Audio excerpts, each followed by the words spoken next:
اور مقطع ہے اس کا کہ وہی ایک دکھ جو چلتا آ رہا ہے 7 نسلوں سے، وہی ایک دکھ جو چلتا آ رہا ہے 7 نسلوں سے، عماد احمد اسے اپنا بنانا چاہتے ہو تم۔ نسل در نسل کچھ غم ہوتے ہیں جو آپ نے اپنی اگلی نسلوں کو منتقل کیے ہوتے ہیں۔ مثال کے طور پر میں اپنے شجرے کو جہاں تک جانتا ہوں، میں 11ویں نسل ہوں جو مسلمان ہیں۔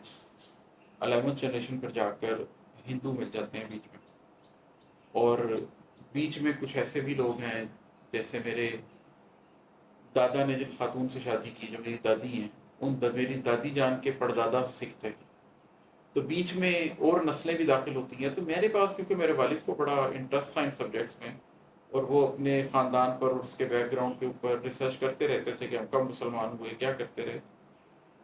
تو ایک چیز جو میں نے اس پورے سفر میں محسوس کی وہ ہجرت تھی، اور مجھے احساس ہوا کہ پچھلے 8 9 10 نسلوں سے جب سے میں اپنے خاندان کو جانتا ہوں، ان کی داستان ایک ہجرت کی داستان ہے۔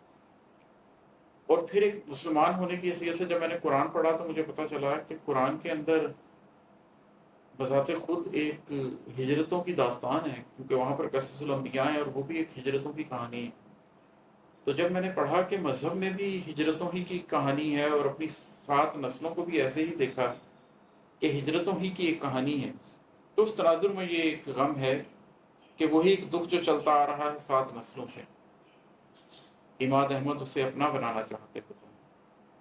وہ جو ہجرتوں کا ایک غم ہے، اگرچہ میں نے اپنی زندگی میں فزیکل ہجرت نہیں کی، لیکن میٹافوریکلی اس غم کو میں نے بہت محسوس کیا۔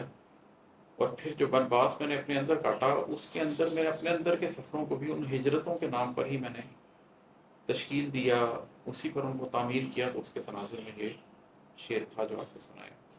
بہت شکریہ۔